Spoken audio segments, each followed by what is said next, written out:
Nations aren't built on parchment. They're built on the bodies of the men who got in the way.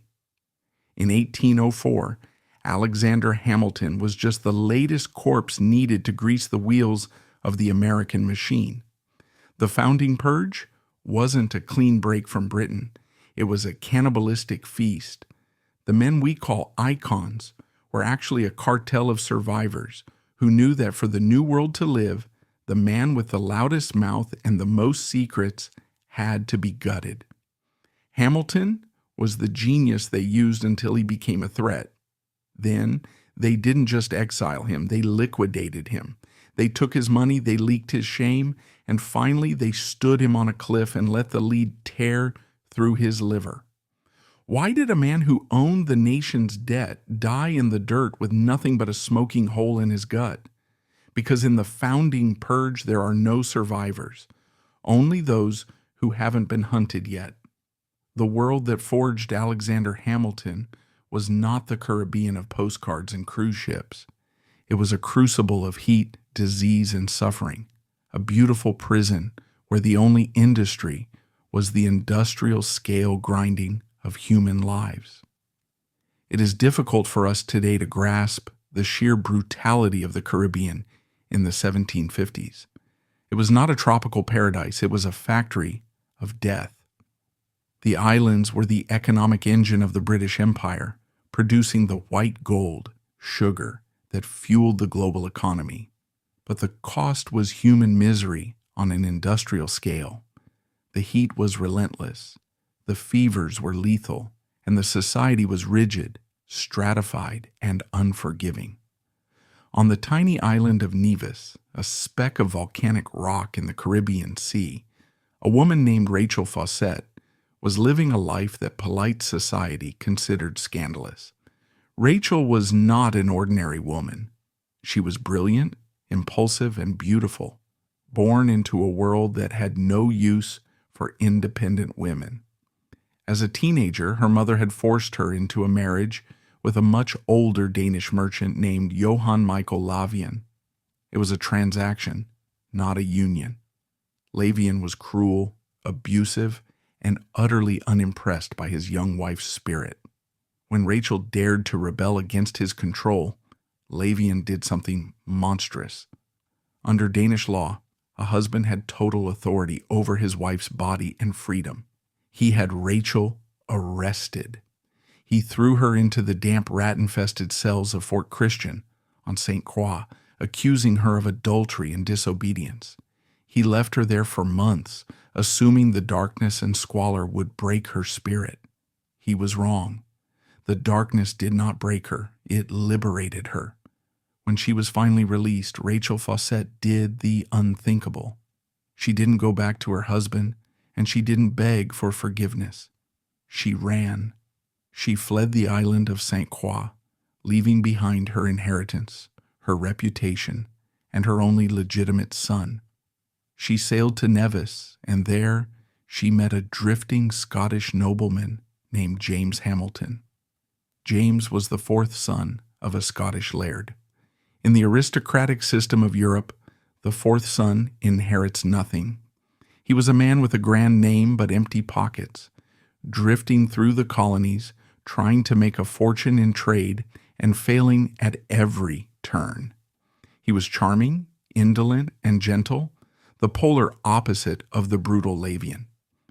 Rachel and James fell in love, but there was a problem, a legal wall that could not be climbed. Rachel was still married to Lavian. The church would not grant her a divorce, and without a divorce she could not marry James. They chose to live together anyway. In the eyes of the law, they were living in sin. In the eyes of their neighbors, Rachel was a whore, and James was a scoundrel. It was into this atmosphere of shame and social isolation that Alexander Hamilton was born. The date is a matter of dispute. Alexander later claimed 1757, trying to make himself appear younger and more precocious, but probate records suggest 1755. Whatever the year, the reality of his birth was a stain that would follow him for the rest of his life.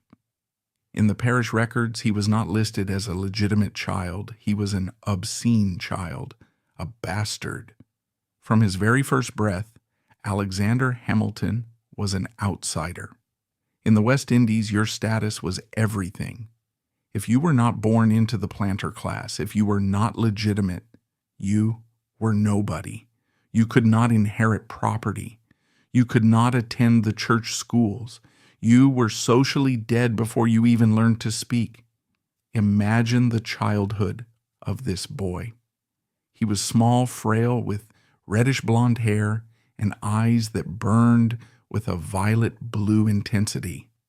While other children of his class were sent to tutors or prepared for lives of leisure, Alexander was kept at home. He was tutored by a Jewish woman for a time, learning the Hebrew commandments because the Anglican church school refused to admit a child of whore. He learned early on that the world was not fair. He learned that rules were weapons used by the powerful to keep the weak in their place. Hamilton was reading. He read everything he could get his hands on: philosophy, history, poetry, military tactics. He would stand on the docks looking out at the endless blue ocean, feeling the crushing weight of his intellect trapped on a tiny island. He wrote a letter to his friend Edward Stevens during this time, a letter that has become famous because it reveals the terrifying ambition of this 14-year-old boy. He didn't write about girls or games.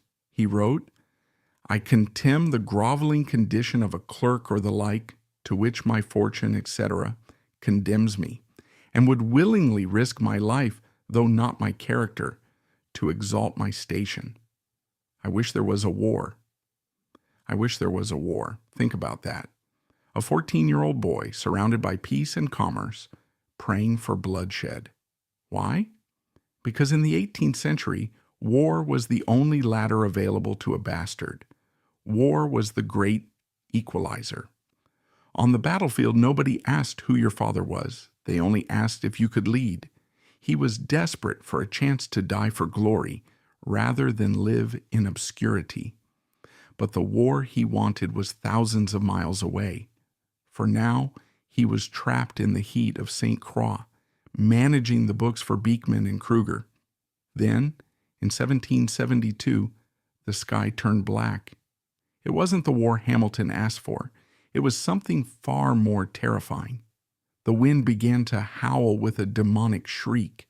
The birds stopped singing. The pressure dropped so low that ears popped. A hurricane of apocalyptic proportions was descending on the Leeward Islands. Hamilton had seen storms before, but he had never seen the wrath of God like this. The storm slammed into St. Croix with the force of a bomb. Houses were ripped from their foundations. Massive sugar mills were tossed like toys. The ocean surged inland, swallowing the docks where Hamilton worked. During the height of the storm, as grown men cowered in cellars, Hamilton watched. He saw the fragility of human civilization against the raw power of nature. When the winds finally died down, the island was a ruin. The stench of death, rotting vegetation, and drowned animals hung over everything. Most people were paralyzed by the shock. Hamilton grabbed his pen. He wrote a letter to his father, who was still missing in the void of the Caribbean, describing the hurricane. But he didn't send it to his father. He took it to the editor of the Royal Danish American Gazette. The editor read the letter and was stunned. It wasn't just a description of a storm. It was a fire and brimstone sermon. It was poetry. It seemed as if a total dissolution of nature was taking place. Hamilton wrote, "The roaring of the sea and wind, fiery meteors flying about it in the air, the prodigious glare of almost perpetual lightning, the crash of the falling houses, and the ear-piercing shrieks of the distressed were sufficient to strike astonishment into angels." This was not the writing of a clerk. This was the voice of a visionary. The letter was published, and it spread through the island like wildfire. The wealthy plantation owners, the same men who had looked down on the bastard boy, were suddenly asking, "Who wrote this?" When they found out it was the young clerk at the trading post, they made a decision that would change the course of history. They decided that a mind this brilliant could not be wasted on weighing sugar. They took up a collection. The governor, the Reverend Hugh Knox, and even his employers pitched in. They raised enough money to buy Alexander a ticket on a ship, a ticket to the mainland colonies, to America. In late 1772, Alexander Hamilton boarded a ship bound for Boston. He stood on the deck as St. Croix faded into the horizon. He was leaving behind the grave of his mother. He was leaving behind the memory of the father who abandoned him. He was leaving behind the stigma of his birth. He had no family waiting for him. He had no money of his own. He was an immigrant, a teenager, and a nobody. But as the ship turned north, cutting through the Atlantic waves, Alexander Hamilton carried two things that would shake the world: a burning intellect that could understand any system, and a chip on his shoulder the size of the very island he was leaving. He was sailing toward a continent that was on the brink of revolution. He had wished for a war, and unbeknownst to him, the war was waiting. The boy from Nevis was about to meet his destiny. But as the coast of the Caribbean disappeared, one question remained. Would the darkness of his past stay behind him, or was he carrying the seeds of his own destruction in his luggage? The ship docked in Boston, but Hamilton did not linger.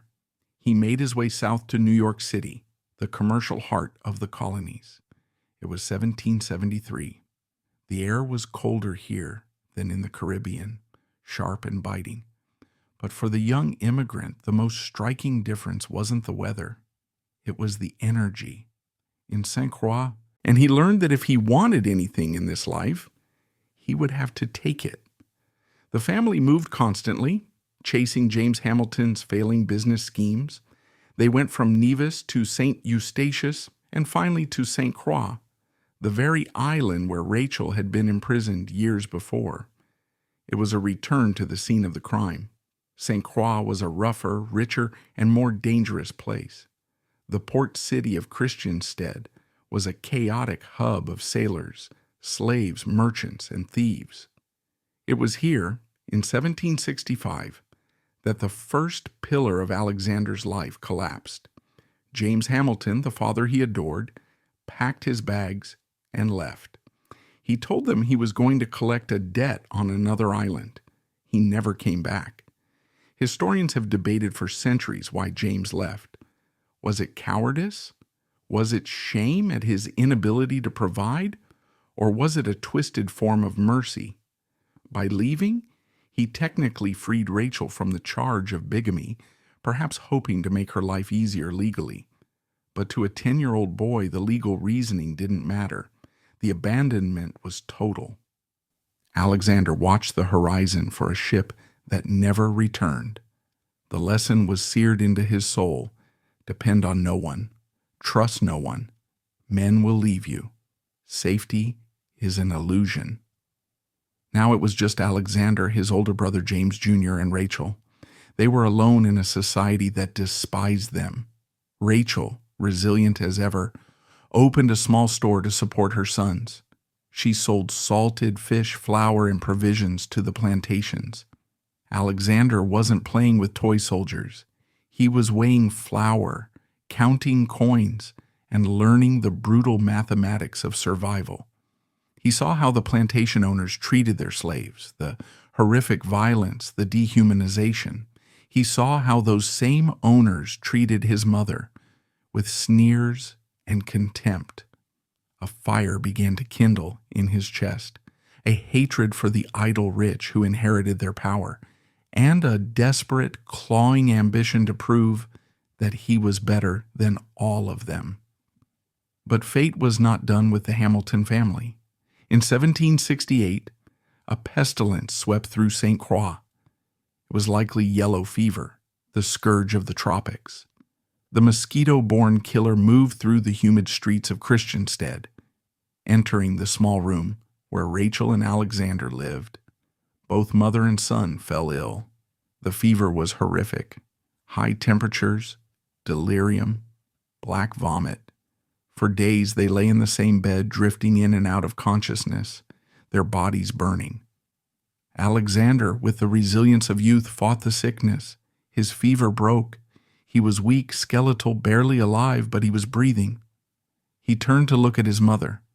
Rachel Fawcett, the woman who had defied the law, endured prison, and fought the world for her children, was still. She had died in the bed next to him while he slept. The trauma of that moment is impossible to overstate.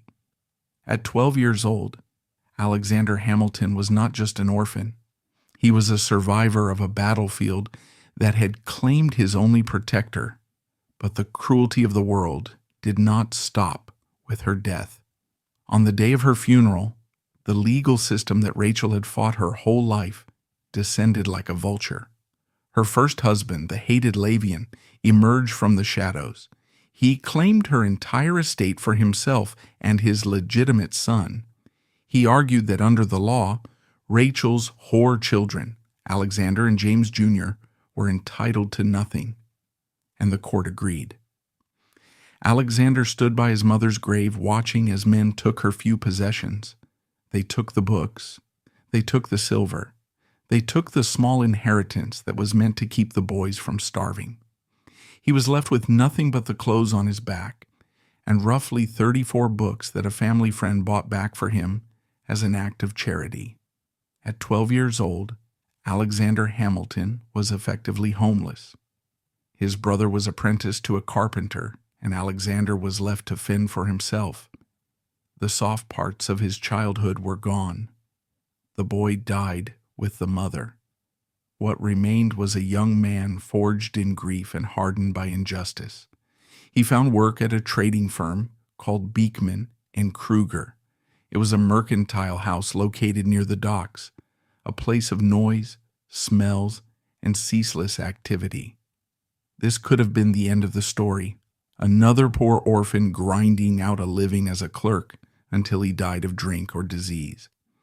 That was the script written for boys like him. But Alexander Hamilton refused to read the script. He walked into that counting house not as a victim, but as a conqueror. He climbed onto the high clerk's stool, picked up a quill pen, and began to work with a ferocity that startled the older men around him. He didn't just copy numbers, he devoured them. He learned the price of sugar in London, the exchange rate of the Dutch guilder, the cost of insurance for cargo ships dodging pirates. He learned how global trade worked. While other boys were chasing girls or gambling, the energy was oppressive, heavy with heat and the fear of slave revolts. In New York, the energy was electric. It was the hum of ideas. The 13 colonies were a powder keg, and the fuse was already burning. People were arguing in taverns, pasting broadsides on walls, whispering about liberty and tyranny. For Alexander Hamilton, now roughly 18 years old, this was paradise. He had spent his life in a mental prison. Now he was free. He first enrolled at a preparatory academy in Elizabethtown, New Jersey. It was here that the Hamilton Speed first became legendary. Most students took years to prepare for college. Hamilton did it in months. He studied by candlelight until his eyes burned, devouring Latin, Greek, and mathematics. He slept little, he talked fast, he walked fast. It was as if he knew his time on earth was short, and he was already behind schedule. He applied to the College of New Jersey. He walked into the interview with the president of the college and made an audacious demand. He wanted to complete the curriculum at his own pace, moving as fast as his brain would allow, not held back by the other students. The trustees, perhaps sensing the arrogance of this unknown orphan, rejected him. Their loss was New York's gain. Hamilton crossed the Hudson and enrolled at King's College. King's College was a bastion of conservatism. Its president, Miles Cooper, was a staunch loyalist who believed the King of England was God's anointed ruler. But the students were different. Among them, Hamilton found a new kind of brotherhood. He befriended Robert Troup and Hercules Mulligan, young men who, like him, felt the tremors of revolution beneath their feet. In the courtyards of the college, Hamilton began to speak. At first, his classmates saw a slight, somewhat feminine-looking boy with a strange accent. But when he opened his mouth, thunder came out. He debated the rights of man, the nature of power, and the hypocrisy of British rule. He was practicing the arguments that would one day build a nation. But words were not enough. The situation in Boston was deteriorating. In December 1773, the Sons of Liberty dumped 342 chests of tea into Boston Harbor. The British Empire struck back with the intolerable axe, closing the port of Boston and placing the city under martial law. New York was divided. The wealthy merchants, terrified of losing trade, sided with the king. The mechanics and laborers sided with Boston. On July 6, 1774, a mass meeting was held in the Fields in Manhattan. A crowd of thousands gathered to protest British actions. Speakers droned on, but the energy was lacking. Suddenly, a small figure pushed his way to the platform. It was the student, Alexander Hamilton. He was uninvited, he was unknown, but he climbed onto the makeshift stage and faced the sea of faces. For a moment, he faltered. He was just a teenager addressing grown men. Then the fire took over. He spoke of the sacred rights of mankind being written, not in old parchments, but by the hand of divinity itself. He argued that if they submitted to British tyranny now, they would be slaves forever. The crowd was mesmerized. "Who is this?" they whispered. "It is the collegian," others replied. That day Hamilton discovered his true power. He could move men's souls, but his greatest weapon was still his pen. In the winter of 1774, a loyalist bishop named Samuel Seabury published pamphlets mocking the Continental Congress, arguing that the colonies were weak and owed everything to Britain. Hamilton, incensed, fired back. He wrote a full vindication of the measures of Congress. He was still a teenager, yet he dismantled the bishop's arguments with the precision of a seasoned lawyer. When Seabury replied, Hamilton crushed him with a second pamphlet. The farmer refuted. Listen to the audacity of his words. The sacred rights of mankind are not to be rummaged for among old parchments or musty records. They are written, as with a sunbeam, in the whole volume of human nature, by the hand of the divinity itself, and can never be erased or obscured by mortal power. Critics thought these essays were written by John Jay or William Livingston, the leading intellects of New York. When it was revealed that the author was the young immigrant student, Hamilton became a local celebrity. He had proved he was an American not by birth but by belief. Then the ink ran dry. In April 1775, shots rang out at Lexington and Concord. The war that the 14-year-old boy had wished for had finally arrived. Hamilton dropped his books.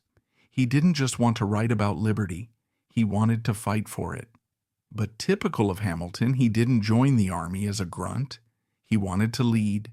He joined a volunteer militia company called the Hearts of Oak. Their uniforms were green, their hats inscribed with liberty or death. He studied warfare the same way he studied law, by reading. He bought books on artillery, ballistics, and drill formations. He taught himself the geometry of cannon fire. While other officers were drinking, Hamilton was doing trigonometry. In August 1775, the war came to his doorstep. The British warship HMS Asia was patrolling New York Harbor. The Patriots decided to steal 21 massive cannons from the battery, right under the nose of the British Navy. It was a suicide mission. Hamilton and his students from King's College volunteered. In the dead of night, they crept to the battery. As they were dragging the heavy iron guns away, the Asia spotted them. Boom! The British ship opened fire, Cannonballs smashed into the buildings of Lower Manhattan. It was Hamilton's first taste of combat. Amid the chaos, the smoke, and the screaming, Hamilton didn't run. He and his friend Hercules Mulligan dragged the cannons to safety. Those very guns would later be used to defend the city. This act of bravery earned him a commission. In March 1776, at the age of 21, Alexander Hamilton was made captain of the New York Provincial Company of Artillery. This was his first command, and it was here that we see the true nature of Hamilton's genius. He didn't just lead men, he built a system. He used the last of his own money, the money meant for his education, to buy uniforms for his men. He drilled them relentlessly. He demanded perfection. While the rest of the Continental Army was a ragtag group of farmers in dirty shirts, Hamilton's artillery company looked like professional soldiers. They marched in step. Their guns were polished. They were a reflection of their captain's obsession with order. General Washington, the commander-in-chief, had arrived in New York to defend the city against the massive British invasion fleet. The British had brought the largest expeditionary force of the 18th century, 32,000 troops, 400 ships. Washington had 19,000 untrained men. The disaster began in August 1776, the Battle of Brooklyn. The British outflanked the Americans, slaughtering them in the swamps. The Continental Army was routed. It was a panic. But amidst the retreat, one unit stood firm: Hamilton's artillery. As the Americans fled, Hamilton positioned his cannons on the high ground, providing covering fire. He blasted the advancing British columns, buying precious time for the rest of the army to escape across the river. For the next 3 months, it was a nightmare of retreats. They lost New York City. They lost Fort Washington. They were chased across New Jersey, bleeding, starving, and freezing. The cause was dying. During this retreat, a legendary encounter occurred.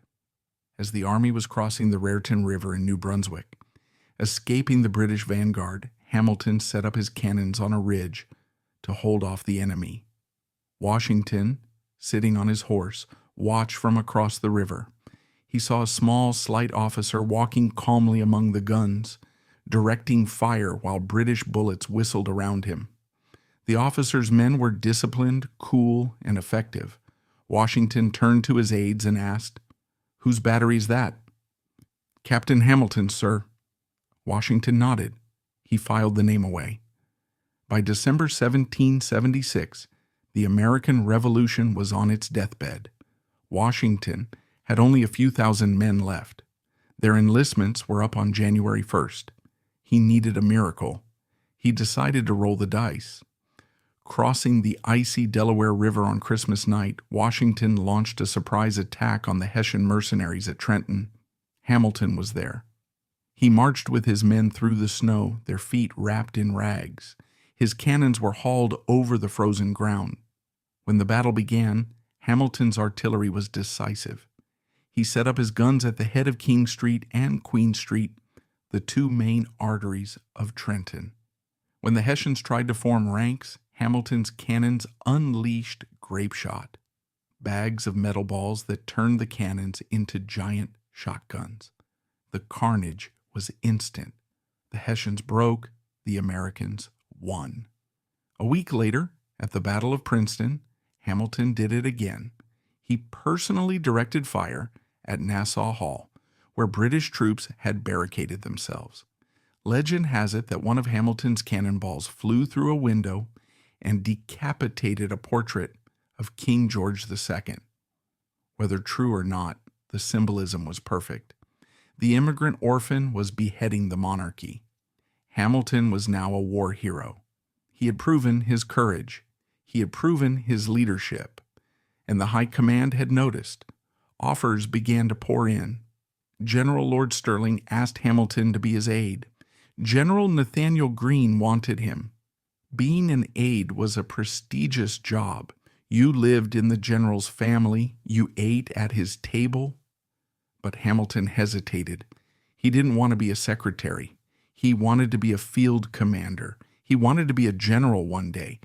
He feared that becoming a penman for a general would stall his military career. Then the invitation came that could not be refused.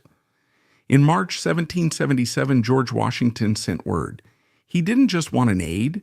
He needed a writer. He needed someone who could think as he thought, someone who could take a fragment of an idea and turn it into a diplomatic letter, a military order, or a plea to Congress for money. Washington was a great leader, but he was insecure about his education. He was a surveyor, not a scholar. He needed a brain to match his sword. Hamilton accepted. He was appointed aide-de-camp with the rank of lieutenant colonel. He was 22 years old. He rode to Washington's headquarters at Morristown. He dismounted, dusted off his blue coat, and walked into the simple farmhouse that served as the nerve center of the Revolution. There, he met the general. Washington was 6'2", a giant of a man, stoic and reserved. Hamilton was 5'7", wiry, bursting with nervous energy. It was the most important partnership in American history. The father of the country had found his adopted son. Washington provided the gravity, the judgment, and the image of authority. Hamilton provided the words, the speed, and the administrative genius. For the next 4 years, Hamilton would essentially run the Continental Army from behind a desk. He was at the center of everything. He saw the incompetence of Congress. He saw the selfishness of the states refusing to send supplies. He saw soldiers dying because the government was too weak to tax. It was here, in the freezing winter camps, watching men eat their own leather shoes to survive, that Hamilton's political philosophy was born. He realized that liberty without power was chaos. He realized that for America to survive, it didn't just need a declaration of independence. It needed a government. It needed money. It needed a bank. It needed a union. But even as he sat at Washington's right hand, wielding immense power, the little lion was restless. He watched through the window as other men rode off to glory. He felt the phantom weight of a sword he wasn't using. He was trapped in a cage of paperwork, and the bars were made of gold.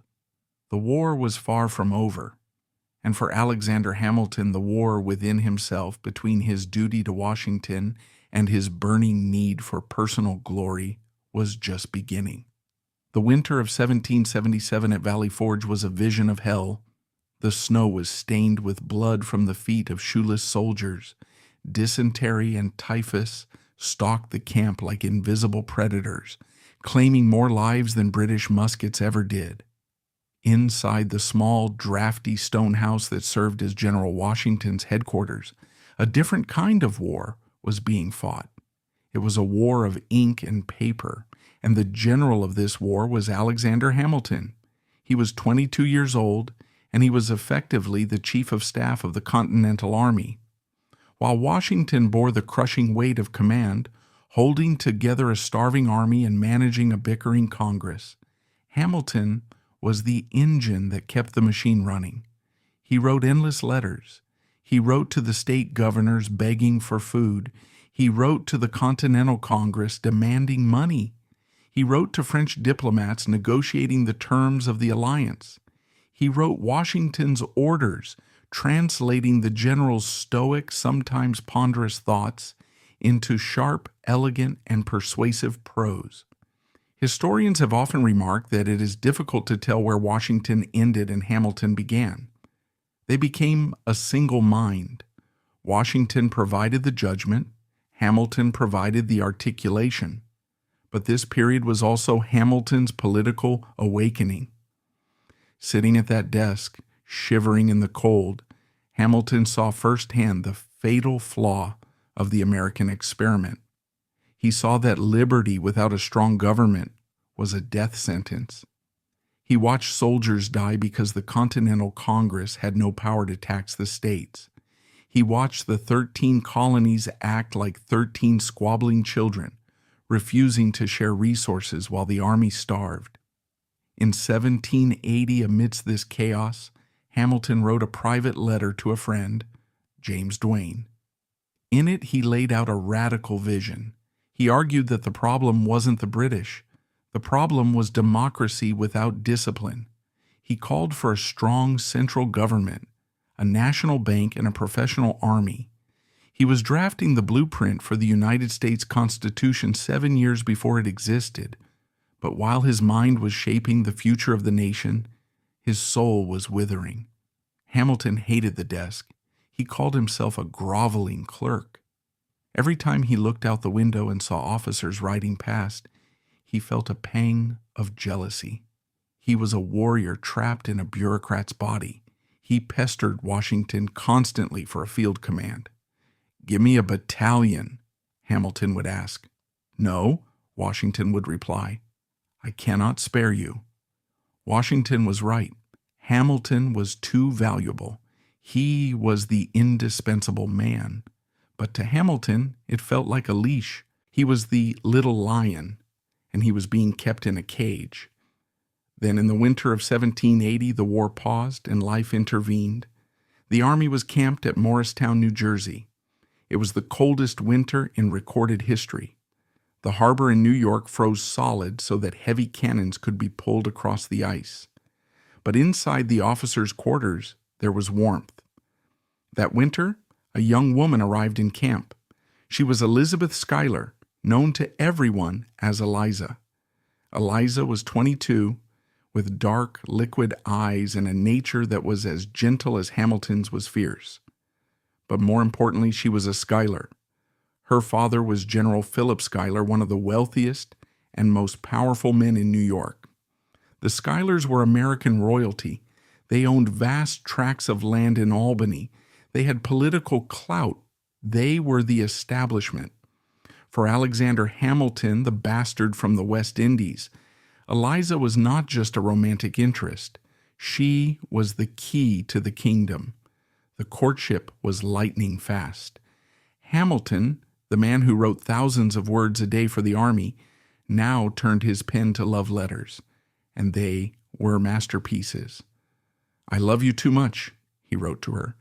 "You engross my thoughts too entirely to allow me to think of anything else. You have a right to the whole of my heart."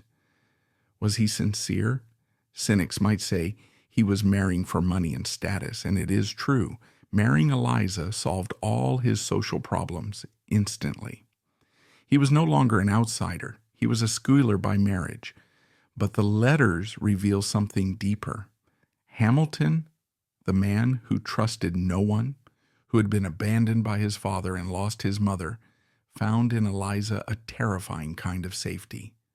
She was the one person who would never leave him. She was the anchor for his storm-tossed soul. They were married on December 14th, 1780, at the Schuyler Mansion in Albany. It was a grand affair. The orphan had arrived. He stood at the altar in his blue uniform, marrying the daughter of a general. He had conquered society, but he had not conquered his own demons. Returning to camp after the wedding, the tension between Hamilton and Washington reached a breaking point. Washington was under immense strain. The war was dragging on, the treasury was empty, and there were mutinies in the ranks. He was tired, irritable, and short-tempered. Hamilton, meanwhile, was arrogant, feeling superior to the staff work and resentful that Washington still refused to give him a combat command. It happened on February 16th, 1781. The incident was so trivial, it is almost laughable, yet it changed history. Washington passed Hamilton on the stairs of the headquarters in New Windsor. He told Hamilton he wanted to speak with him. Hamilton said, "I will wait upon you immediately, sir." But then Hamilton ran into a French officer, the Marquis de Lafayette. They stopped to chat. Then he found a letter that needed to be delivered. The immediately turned into 10 minutes. When Hamilton finally climbed the stairs to Washington's office, the general was waiting at the door. Washington's face was dark. "Colonel Hamilton," Washington said, his voice cold. You have kept me waiting at the head of the stairs these 10 minutes. I must tell you, sir, you treat me with disrespect.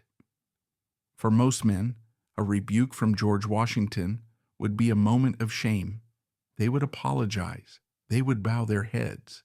But Alexander Hamilton was not most men. His pride was a raw nerve. He looked the commander-in-chief in the eye and snapped back, "I am not conscious of it, sir.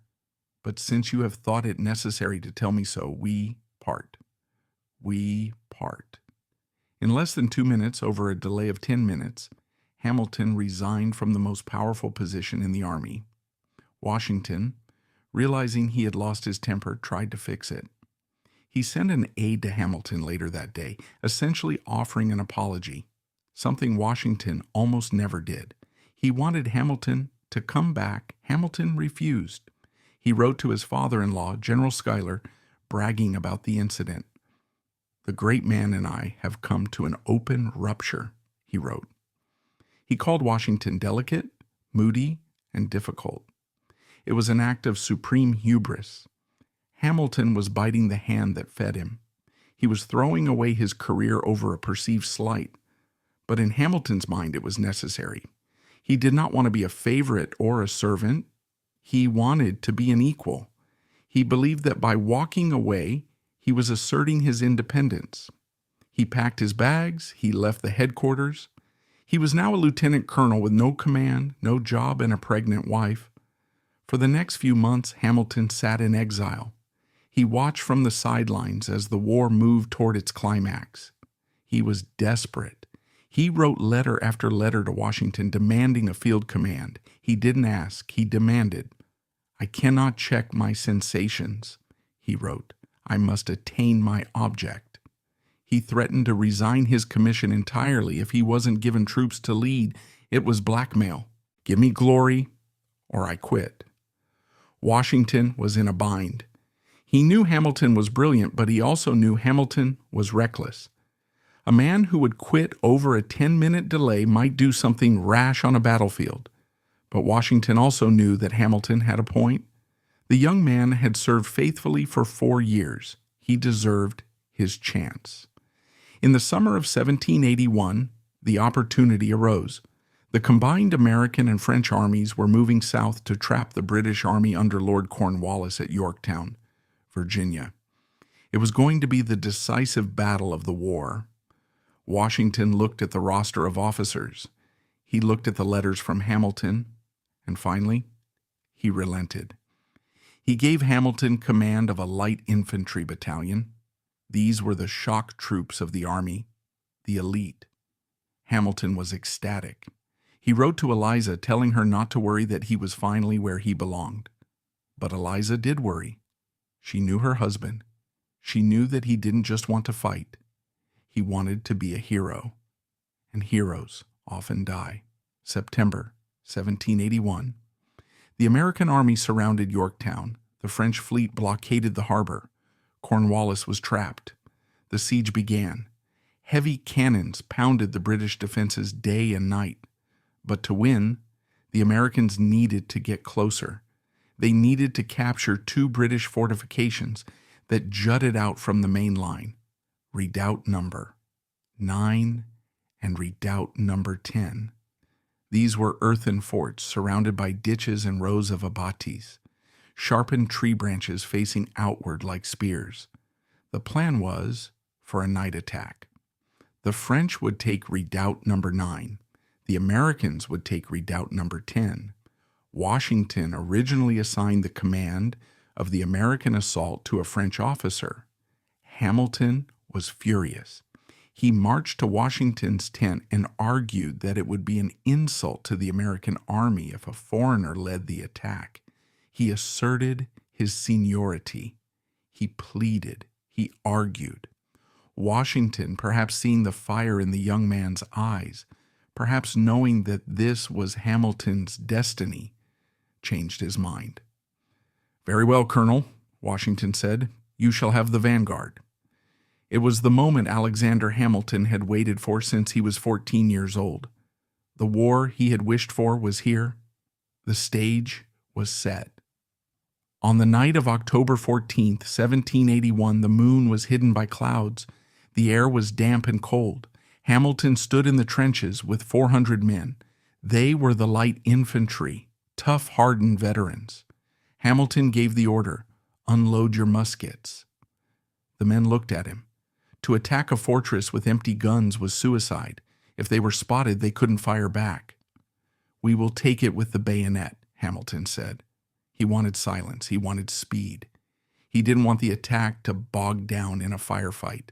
He wanted a sudden, overwhelming rush of steel. He stepped out of the trench. He stood in the open, a small figure in the darkness, armed with a sword and a pistol he didn't intend to fire. "Forward," he whispered. They moved across the open ground, 400 men running in silence. For a few seconds there was no sound but the thud of boots on the earth. Then a British sentry shouted, "Word daw!" A musket flashed in the dark, then another. Then the night exploded. The British opened fire. Cannons blasted grapeshot into the darkness. Grenades were thrown over the walls. Hamilton didn't stop. He didn't take cover. He sprinted toward the wall of sharpened wooden spikes. He vaulted over the abattis, landing on the parapet of the redoubt. He stood there for a moment, silhouetted against the flashes of gunpowder, shouting for his men to follow. It was reckless. It was suicidal.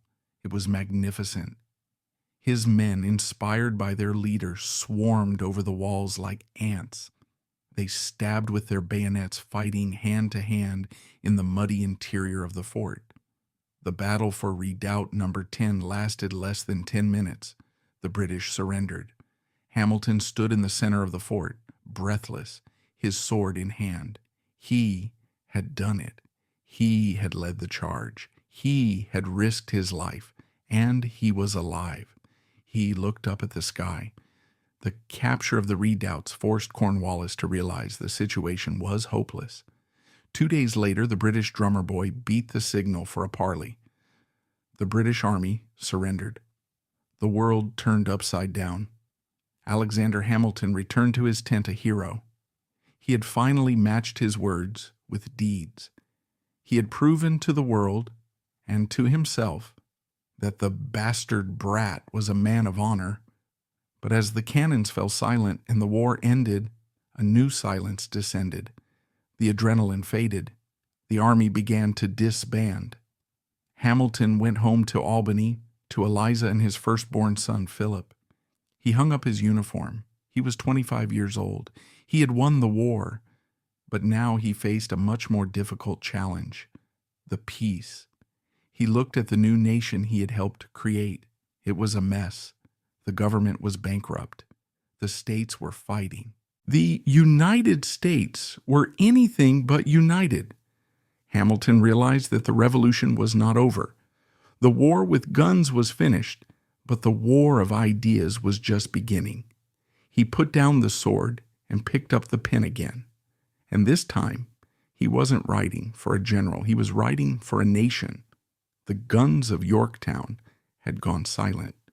But the silence did not bring peace. It brought poverty. It is 1782. The United States of America is technically a free country, but in reality, it is a disaster. The United States is a lie. It is merely a loose collection of 13 squabbling neighbors. There is no national currency. People are trading with Spanish dollars, British pounds, or worthless paper notes printed by the states. There is no president. There is no Supreme Court. The Continental Congress is a joke, a debating club with no power to tax and no power to enforce its laws. Alexander Hamilton, now a civilian, returned to New York City. The British occupation had left the city a ruin. Half of it had burned down during the war. The streets were filled with rubble, pigs, and angry mobs. Hamilton needed money. He had a wife and a baby son, Philip, to support. He decided to become a lawyer. In typical Hamilton fashion, he didn't take the usual 3 years to study. He did it in 6 months. He memorized the law books, passed the bar exam, and set up an office at 57 Wall Street. But Hamilton didn't just want to make money, he wanted to make a point. The mood in New York was vengeful. The patriots who had returned wanted blood. They wanted to punish the loyalists, the Americans who had sided with the British. The New York legislature passed laws stripping loyalists of their property and rights. It was mob justice legalized. Hamilton, the war hero, the man who had charged the redoubts at Yorktown, did something that shocked his friends. He began to defend the loyalists in court. In the famous case Rutgers versus Waddington, Hamilton defended a British brewer who had occupied a patriot's brewery during the war. The crowd wanted the brewer destroyed. Hamilton argued that if America was to be a real country, it had to be ruled by law, not by vengeance. He argued that international treaties overruled state laws. He won the case, but he lost his popularity. People began to whisper, "Oh, why is he defending the enemy? Is he a secret sympathizer?" Hamilton didn't care. He saw further than they did.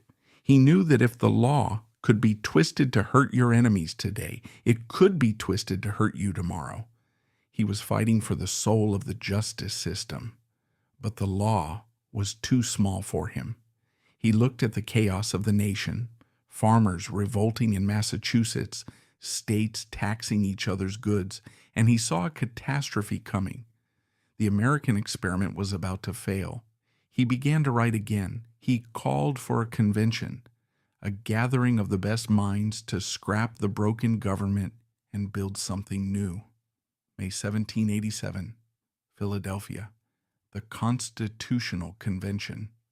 They gathered in the same room where the Declaration of Independence had been signed. Washington was there, presiding in his chair. Franklin was there, old and wise. Madison was there, taking notes. And Hamilton was there, representing New York. But Hamilton was isolated. The other two delegates from New York were staunch defenders of state power. They hated the idea of a strong central government. They voted against Hamilton at every turn. He was a minority of one. Frustrated, on June 18th, Hamilton stood up. He spoke for 6 hours. It was a speech of brilliance, but it was also a speech of political suicide. Hamilton looked at the room and told them that the Virginia plan and the New Jersey plan were not enough. He argued that the British government, with its king and parliament, was the best in the world. He proposed a president and a senate that would serve for life on good behavior. The room went silent. For life? That sounded like a king. Hamilton wasn't a monarchist. He believed in elections, but he was a realist. He believed that if the leader was constantly worried about re-election, he would be too weak to govern. He wanted stability. But he had misread the room. He had misread the country. The delegates were terrified of monarchy. They had just fought a war to get rid of a king. Hamilton sat down. He had spoken his truth, but he had branded himself. From that day forward, his enemies, especially Thomas Jefferson, would whisper that Hamilton was a monarchist. It was a label that would haunt him until the day he died. Disheartened, Hamilton actually left the convention for a while, but he returned to sign the final document. It wasn't the government he wanted. It was too weak for his taste. But he knew it was the only chance to save the nation from anarchy. Is it perfect? No, he said. Is it better than nothing? Yes. Now came the hard part. The Constitution had been written, but it had to be ratified by the states. New York was dead set against it. The governor of New York, George Clinton, wanted to kill the Constitution. Hamilton decided to fight back with the only weapon he had left, his pen. He planned a series of essays to explain the Constitution to the public. He recruited John Jay and James Madison to help. They planned to write 25 essays. They ended up writing 85. The project was called The Federalist. It was an intellectual marathon. Hamilton wrote with a manic intensity. He would write in his office in taverns while walking down the street. Of the 85 essays, John Jay wrote 5, James Madison wrote 29, Alexander Hamilton wrote 51. Think about that. In the span of 6 months, while working as a full-time lawyer, Hamilton wrote the equivalent of a thick philosophical textbook. In Federalist number 70, he defended the need for a strong president. Energy in the executive is a leading character in the definition of good government. In Federalist number 78, he invented the concept of judicial review, giving the Supreme Court the power to strike down laws, a power not even explicitly in the Constitution. He literally wrote the user manual for the American government. And it worked. By a razor-thin margin, New York ratified the Constitution. The United States was born. April 1789. George Washington was inaugurated as the first president. He had a government on paper, but in reality, he had nothing. No money, no bureaucracy, no army, and a mountain of debt.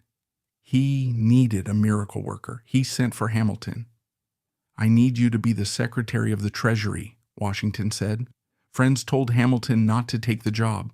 It was a suicide mission. The job paid a pittance. The country was bankrupt. Whoever tried to fix the taxes would be hated. Hamilton didn't hesitate. He took the job. He was 34 years old. When he walked into his office, he found it empty. No furniture, no files, just a daunting silence. The problem was simple. The United States owed $54 million to the French, the Dutch, and its own citizens. The individual states owed another $25 million. In 1790, that was an astronomical sum. The currency was worthless. Soldiers who had fought in the war had been paid in IOUs that were now trading for pennies on the dollar. Hamilton sat down and wrote. He wrote for 3 months straight. The result was the first report on public credit.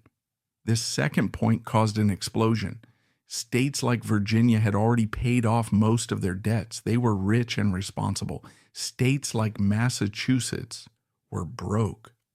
Why, Virginia asked, should we pay for the mistakes of Massachusetts? Leading the opposition was James Madison, Hamilton's former friend. Madison was a Virginian.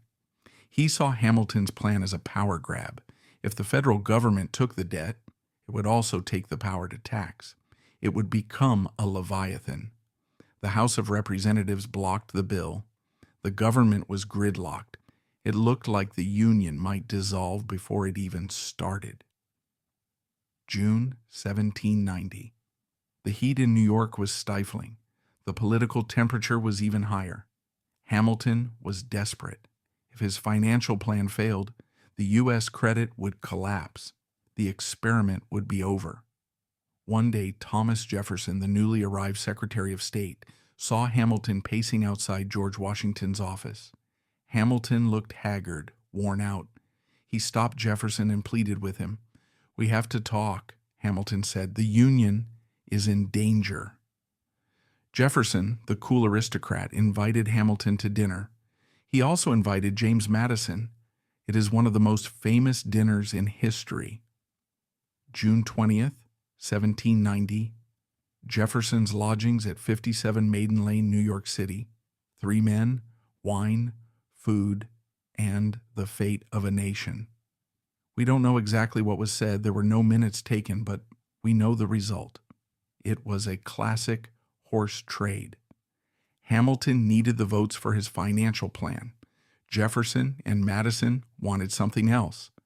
They hated that the capital of the U.S. was in New York, a city of bankers and merchants.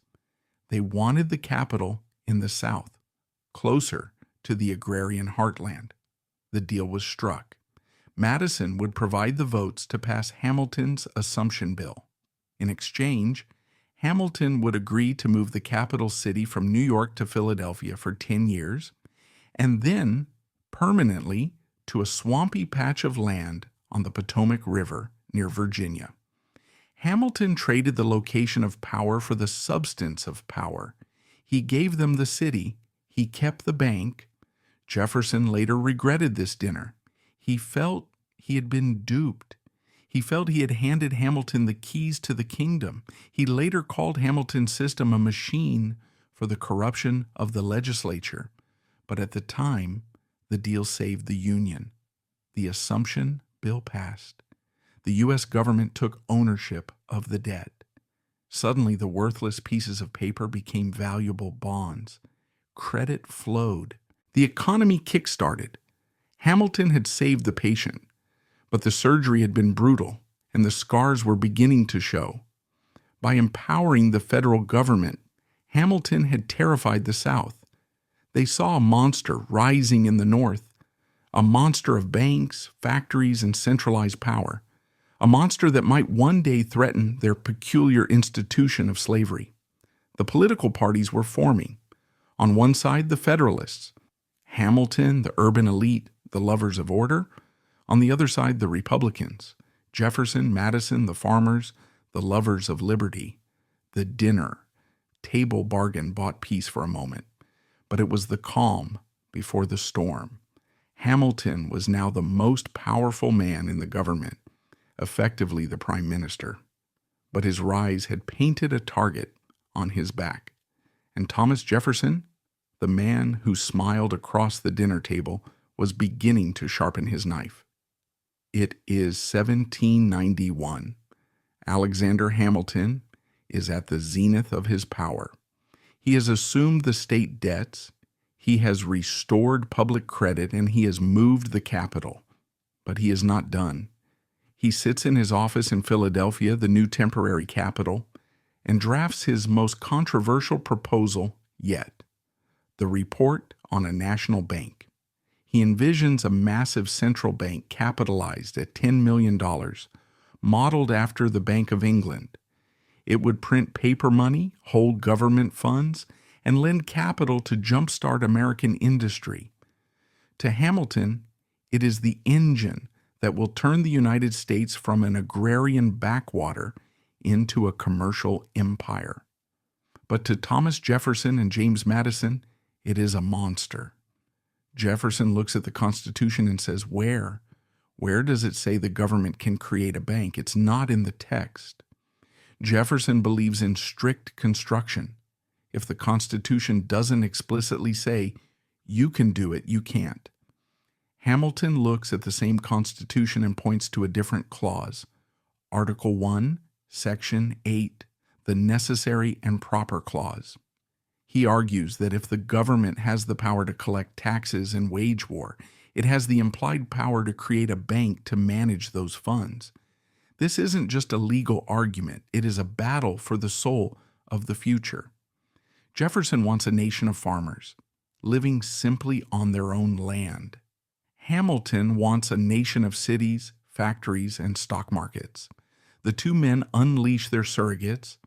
Jefferson hires a journalist named Philip Freneau to start a newspaper, the National Gazette. Its sole purpose is to destroy Hamilton. Day after day, Freneau publishes articles calling Hamilton a tyrant, a royalist, and a corrupter of liberty.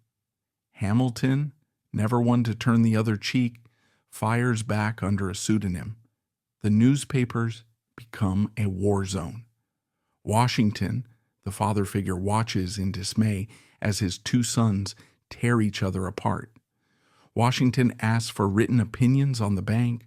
Jefferson writes a beautifully argued essay on why it is illegal.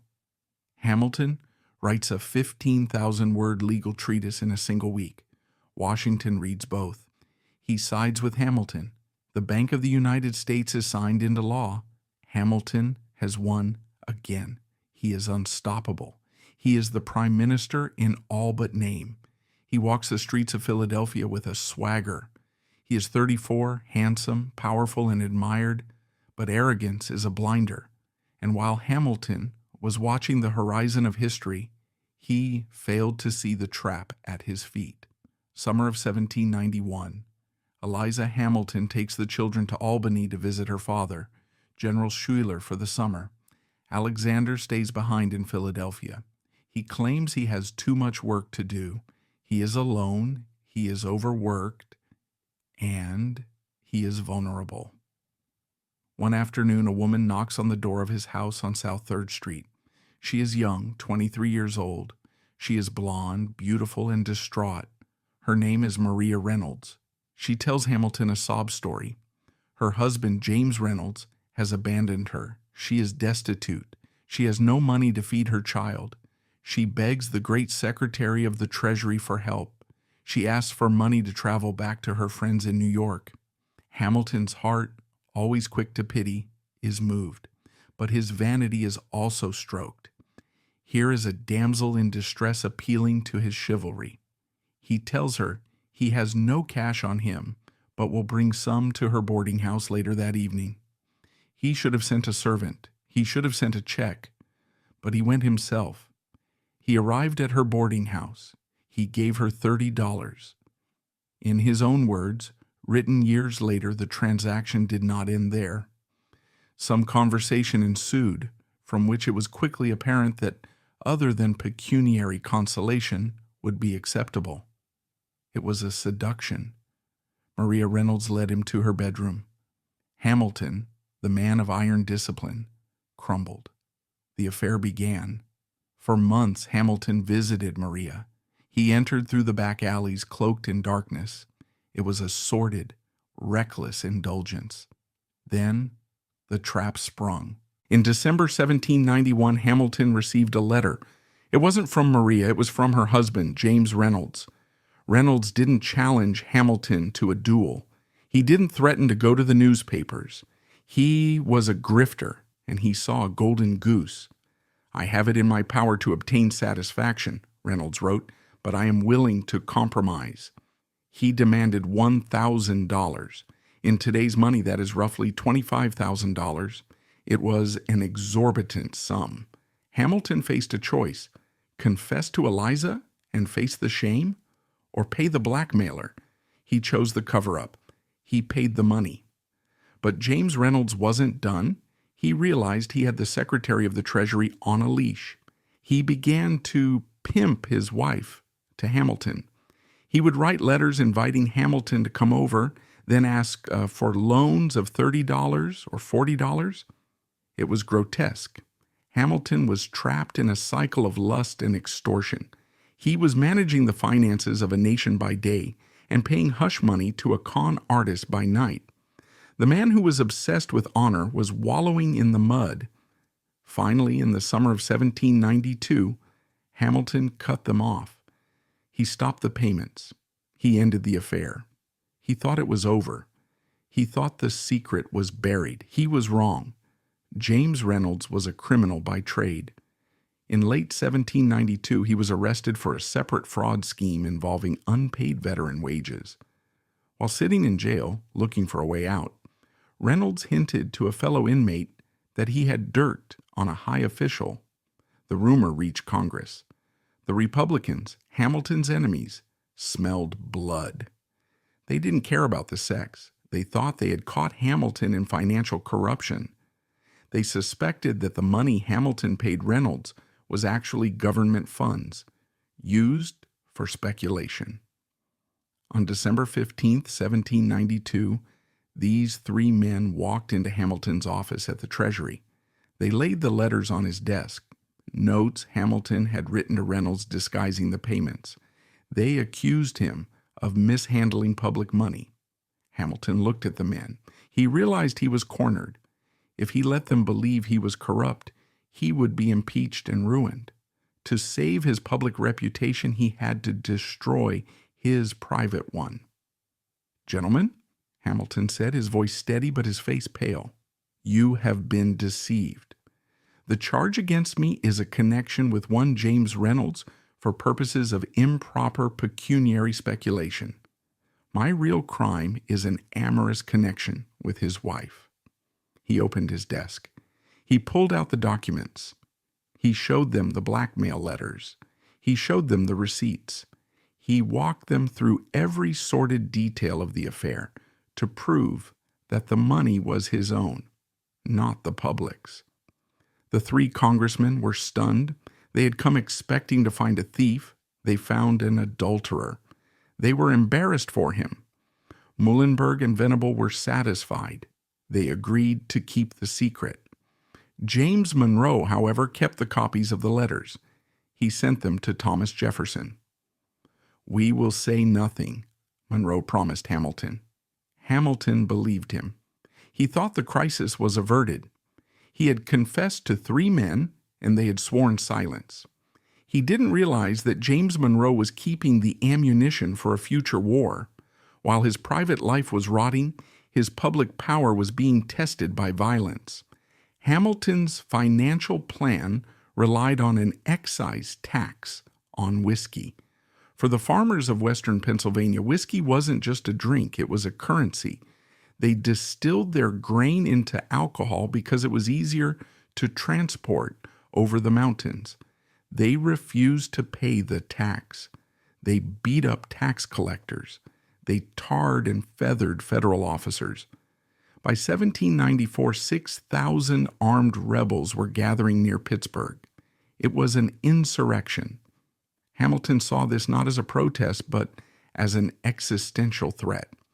If the government could not collect taxes, it was not a government. He urged Washington to act. "We must show that we are a nation," Hamilton argued. Washington agreed. He raised a militia army of 13,000 men, larger than the army he had led during the Revolution. And who rode at the head of this army? Not just Washington. Alexander Hamilton rode beside him. Hamilton was the civilian secretary of the Treasury, but he donned his old uniform. He was eager to play soldier again. He rode into Pennsylvania with a zeal that disturbed some observers. He wanted to crush the rebellion to set a precedent.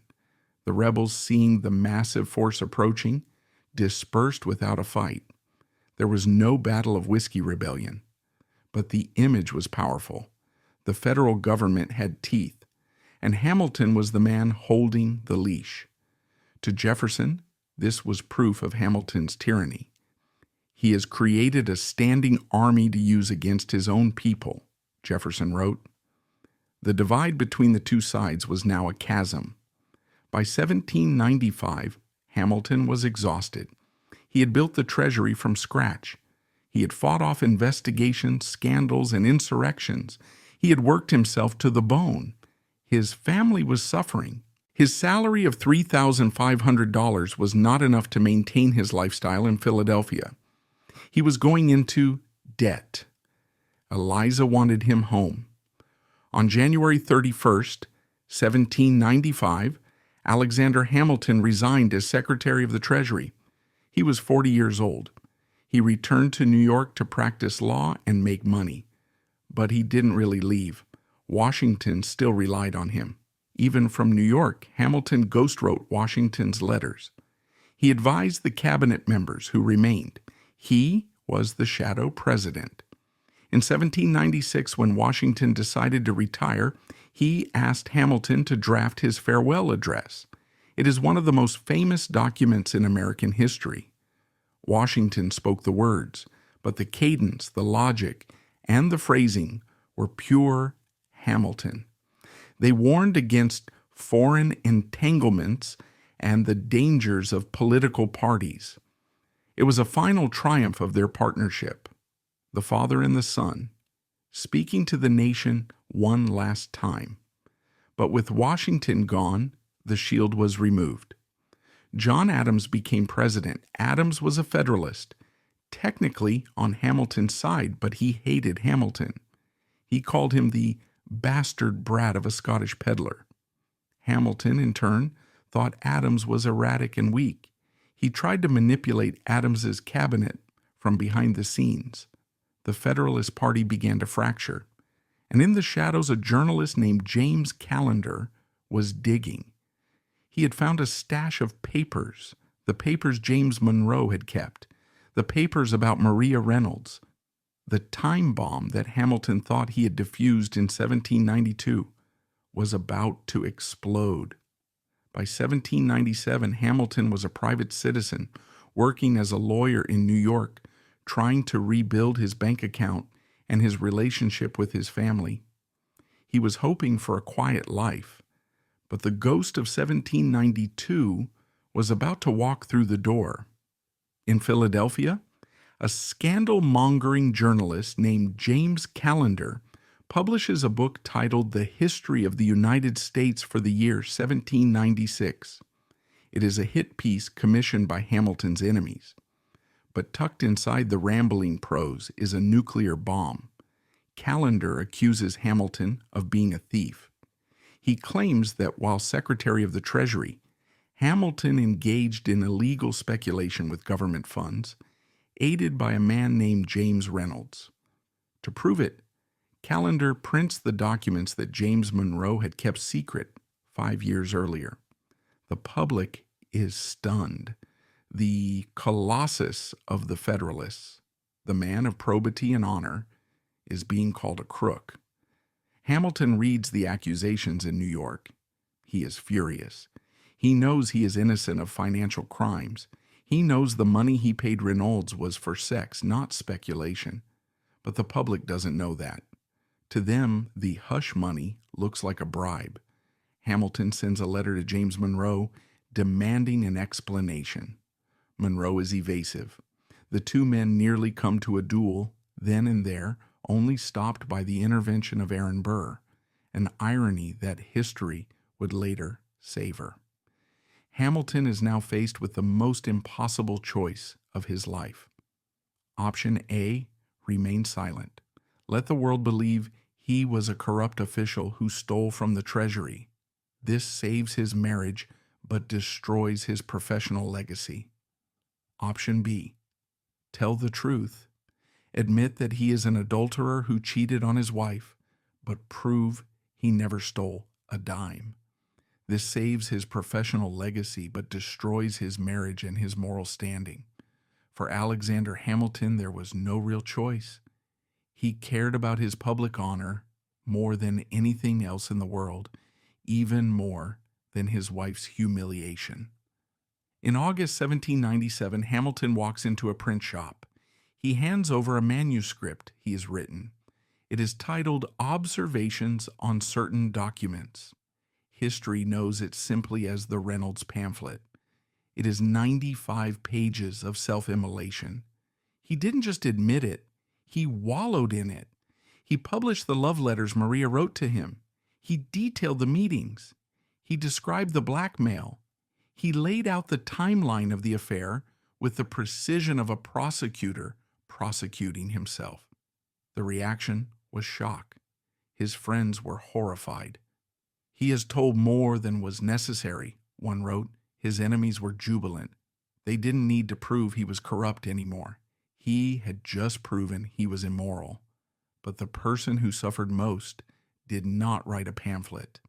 Eliza Hamilton was in New York, pregnant with their 6th child, William. She had to read the details of her husband's betrayal in print, sold on street corners for a few cents. She said nothing publicly. She burned her own letters to Alexander, erasing herself from the record of this painful time. But the strain was visible. The perfect marriage was shattered. Hamilton slept in the study. The house was filled with a cold, heavy silence. Hamilton had saved his reputation as a treasurer, but he had destroyed his viability as a candidate. No party would nominate an admitted adulterer for president. His political future was capped. He could be a kingmaker, but he could never be king. If the Reynolds pamphlet was a tragedy of lust, the next few years were a tragedy of ego. In 1798, relations with France collapsed. The French Revolution had turned violent and expansionist. French warships were seizing American vessels. It was an undeclared naval war, the Quasi-War. President John Adams was trying to keep the peace, but the Federalist Party wanted war. And Hamilton, bored with private life, saw a chance to return to glory. He maneuvered behind the scenes. He convinced George Washington to come out of retirement and lead the army. But Washington was too old to take the field. He demanded that Hamilton be his second in command. Adams hated the idea. He called Hamilton the most restless, impatient, artful, indefatigable, and unprincipled intriguer in the United States.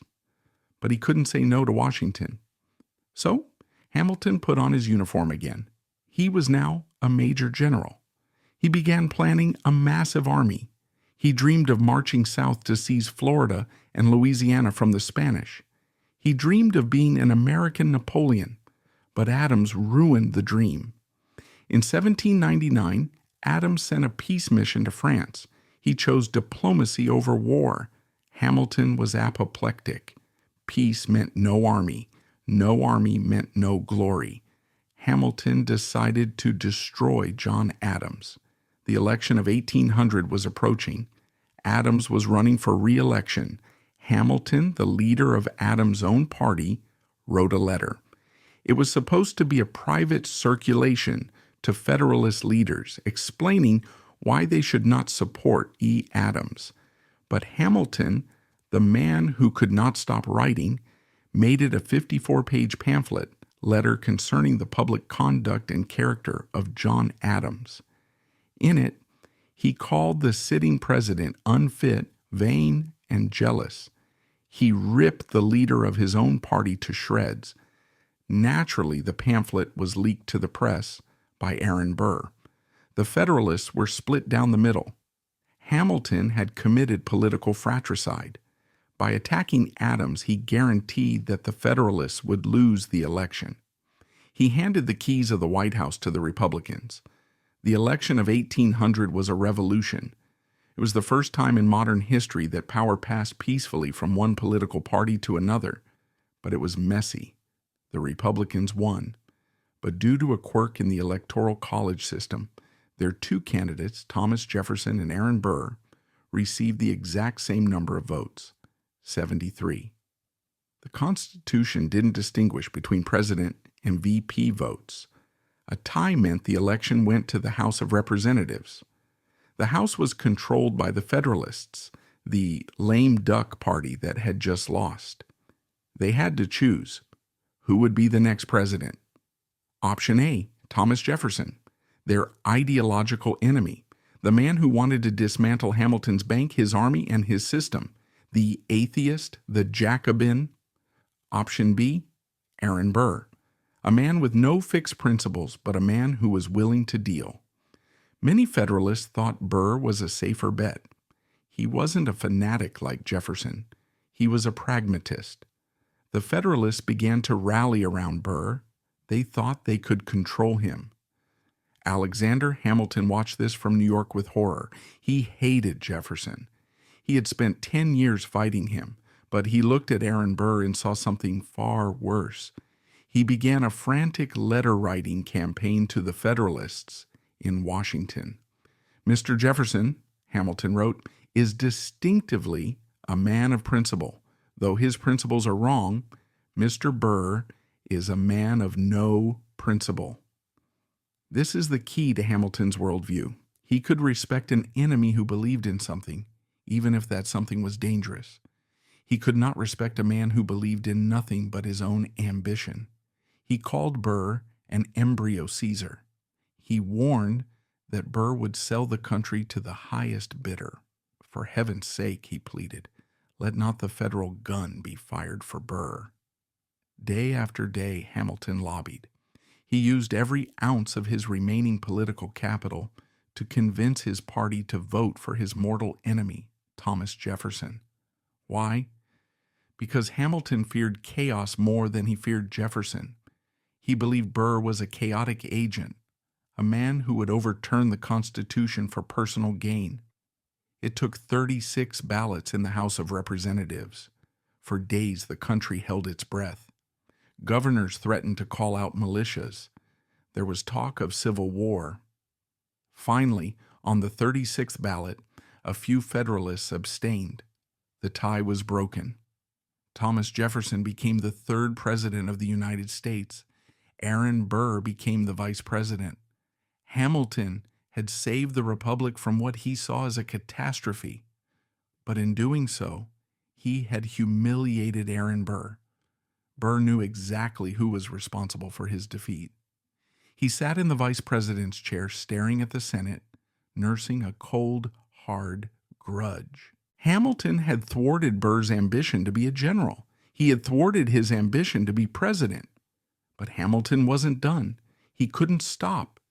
He was like a moth drawn to the flame of Burr's destruction. The Federalists are out of power. Hamilton is back in New York practicing law. He builds a beautiful country home in Harlem called The Grange. It is a sanctuary. He plants 13 sweet gum trees to represent the 13 states. He reads to his children. He tries to find peace, but the world is moving on without him. He is 46 years old, and he feels like a relic. The country is becoming more democratic, more Jeffersonian. The rule of the rich and well-born is ending. The age of the common man is beginning. Hamilton feels the bitterness of the discarded genius. He writes to a friend, "Mine is an odd destiny. Perhaps no man in the United States has sacrificed or done more for the present Constitution than myself, and yet I have the murmurs of its friends, no less than the curses of its enemies." He was drifting. But tragedy has a way of finding Alexander Hamilton. In November 1801, his son Philip, the bright, beautiful boy who was supposed to carry on the name, got into an argument at the Park Theater. He was defending his father's honor against a Republican lawyer named George Eaker. A challenge was issued. Hamilton, the expert on honor, advised his son. He told Philip not to fire. He told him to delope, to throw away his shot. It was the honorable thing to do. It showed you were willing to die, but not willing to kill. Philip listened to his father. He stood on the ledge at Weehawken. He raised his pistol. He did not fire. Acre did. Philip died in agony. Hamilton fainted at the deathbed.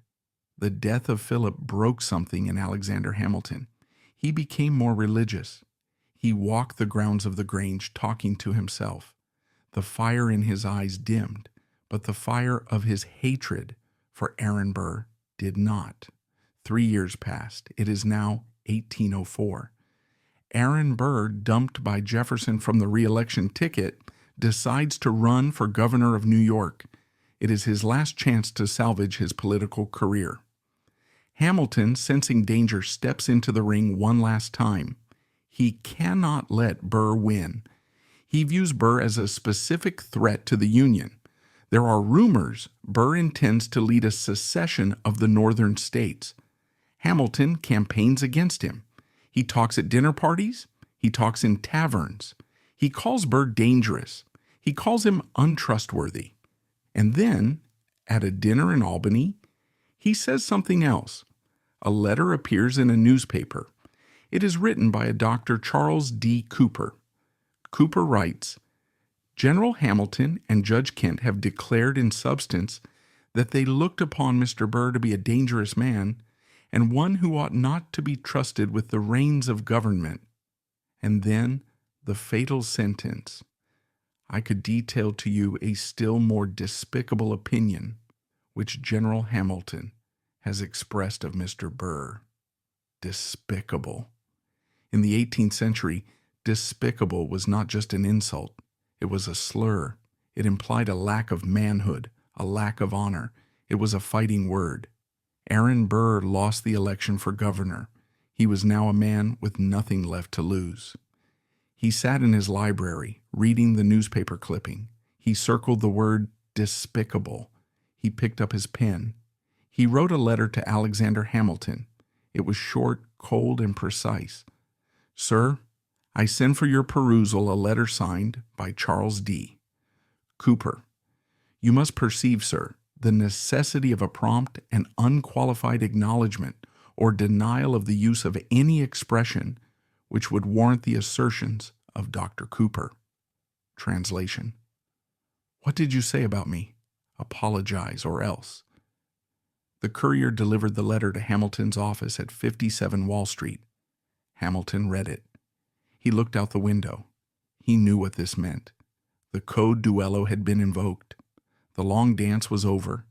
The music had stopped. The letter from Aaron Burr lay on the desk. It was a masterpiece of ambiguity. Burr demanded an apology for the word despicable, but he didn't cite a specific quote. He demanded a general denial. Hamilton was trapped. If he apologized, he was admitting he had lied about his opinion of Burr for 15 years. He would look like a coward. If he refused, he would be challenged to a duel. Hamilton picked up his pen. He was a lawyer, and he tried to lawyer his way out of it. He wrote a response that was 5 pages long, parsing definitions, arguing about the meaning of despicable, and refusing to offer a blanket apology. He handed the letter to the courier. He hoped it would be enough. It wasn't. For 10 days the letters flew back and forth. It was a slow-motion car crash. Burr became colder, sharper, more demanding. Hamilton became more desperate, more wordy, more philosophical. Burr wasn't looking for an explanation. He was looking for a target. He needed to shoot someone to regain his standing in the world of men. And Hamilton was the perfect target. On June 27, 1804, the challenge was formally issued. The duel was set for July 11th. There is a heartbreaking irony in the final week of Hamilton's life. It was the 4th of July. The Society of the Cincinnati, the Brotherhood of Revolutionary War Officers, held their annual banquet. Hamilton attended. So did Aaron Burr. Eyewitnesses described a surreal scene. Hamilton was manic, almost euphoric. He jumped onto a table and sang an old military song, The Drum. We're going to war, and when we die, we'll want no burying party. He sang with tears in his eyes. He was saying goodbye to his brothers in arms. At the other end of the table, Aaron Burr sat in silence. He stared at Hamilton. He did not eat. He did not sing. He watched the man he was going to kill. On the night of July 10th, Hamilton sat in his study at the Grange. The house was quiet. Eliza and the children were asleep. He had made his decision. He would not fire at Burr. He wrote, I have resolved to reserve and throw away my first fire, and I have thoughts even of reserving my second fire. He was walking into a firing squad of 1. Then he wrote 2 letters to Eliza. He sealed them and placed them on his desk, only to be opened if he didn't return. This letter, my very dear Eliza, will not be delivered to you unless I shall first have terminated my earthly career. I need not tell you of the pangs I feel from the idea of quitting you and exposing you to the anguish which I know you would feel. Adieu, best of wives and best of women. Embrace all my darling children for me. He blew out the candle. He went upstairs and lay down next to his wife for the last time. He held her hand, feeling the warmth of the life he was about to leave. He did not tell her what was happening. He couldn't bear to see her cry. 5 a.m. The mist is heavy on the Hudson. Hamilton leaves his house in the dark. He meets his second, Nathaniel Pendleton, and the doctor, David Hosack, at the dock. They row across the river in silence. The city of New York wakes up behind them, the city Hamilton built. The spires of Trinity Church, the banks, the docks. It is his monument. They land at Weehawken. They climb the narrow path to the ledge. Aaron Burr is already there. He is clearing the brush, making sure the ground is level. He is in his shirt sleeves. He looks calm. The seconds measure the distance. 10 paces. It is terrifyingly close. Imagine standing across a living room from a man pointing a .54 caliber pistol at your chest. The rules are read. The pistols are loaded. Hamilton puts on his glasses. He looks at the sun rising through the trees. He looks at Burr. Present, Pendleton shouts. What happened next has been debated for 200 years. Most witnesses agree Hamilton fired first. But his shot went high. It clipped a branch of a cedar tree 12 feet above Burr's head. Did he miss? Or did he throw away his shot as he promised? Burr did not miss. Burr leveled his pistol, aimed, and fired. The ball struck Hamilton on the right side. It broke his rib, tore through his liver and diaphragm, and lodged in his lumbar vertebra. Hamilton spun around and fell face forward. His pistol smoked in his hand. Dr. Hozak rushed forward. Hamilton was clutching his side, his face gray. He looked up at the doctor and whispered his diagnosis. "This is a mortal wound, doctor." Burr started to move toward Hamilton. Some say he looked regretful, but his second grabbed him and pulled him away. They hurried Burr down to the boat to escape. The vice president had just shot the former Treasury Secretary. He was now a fugitive. They rowed Hamilton back to New York. Every breath was agony. He didn't scream. He asked about the pistol. "Take care of that pistol," he gasped. "It is undischarged and may go off and do harm. Pendleton knows I did not intend to fire at him." Even while dying, he wanted the record to be clear. "I did not try to kill him." They brought him to the house of his friend William Bayard in Greenwich Village. Word spread through the city like a shockwave. "Hamilton is fallen." Crowds gathered outside the house. Bulletins were posted every hour. The stock market panicked. Eliza arrived. She rushed into the room hysterical. She saw her husband, the strong, vibrant man, now pale, paralyzed from the waist down, drowning in his own blood. She collapsed beside him. Hamilton, fighting through the morphine and the pain, looked at her. "Remember, my Eliza, you are a Christian," he whispered. He lingered for 31 hours. He was in excruciating pain, but his mind remained clear. He asked for communion. The bishop initially refused because of the duel, but eventually relented. He said goodbye to his children. He told them to be good. He looked at his 7 children, realizing he was leaving them fatherless, just as he had been. At 2 p.m. on July 12, 1804, Alexander Hamilton stopped breathing. The little lion was dead. The funeral was the largest in the history of New York. The streets were lined with weeping citizens. The ships in the harbor flew their flags at half-mast. The artillery company he had led in 1776 fired their cannons in salute. Gouverneur Morris, his old friend, gave the eulogy. He stood over the casket at Trinity Church and spoke to the crowd. "I charge you to protect his fame," Morris said. "It is all he has left us." The bullet at Weehawken silenced Alexander Hamilton, but it also destroyed the man who pulled the trigger. Aaron Burr survived, but his political life died on that rocky ledge. Cursed by the public and indicted for murder, the vice president fled south, spending the rest of his days in exile and disgrace. Even from the grave, Hamilton had ruined his enemy, but the true survivor of this tragedy was Eliza. She lived for another 50 years in her widow's weeds, 50 years dedicated to redeeming his name. She collected his papers, demanded the truth from historians, and turned her grief into action. She co-founded the first private orphanage in New York City, spending decades caring for children who, like her husband, had been left behind by the world. She wore a small locket around her neck until the day she died. Inside was a piece of a sonnet Alexander had written for her in the winter of the war. And what of the country he left behind?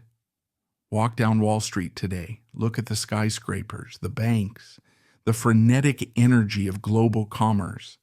That is Hamilton's America. Thomas Jefferson dreamed of a quiet nation of farmers. Alexander Hamilton envisioned a superpower of industry and finance. Look around you. Whose vision won? Hamilton was not a saint. He was arrogant, sensitive, unfaithful, and capable of colossal errors in judgment. He was, in the end, his own worst enemy. But he was also the immigrant who proved that merit mattered more than blood. He was the orphan who realized that to survive in a chaotic world, you must build strong institutions. His life was a comet, blazing, brilliant, and burning out too soon. But the tail of that comet is the United States of America. On his grave in Trinity Churchyard, the stone reads, "The patriot of incorruptible integrity, the soldier of approved valor, the statesman of consummate wisdom." But perhaps the truest epitaph comes from his own pen, written in a letter describing a hurricane 30 years before the bullet found him. "I am a youth, and I wish there was a war." He got his war. He fought it until his final breath. And because he lived, the American experiment survived.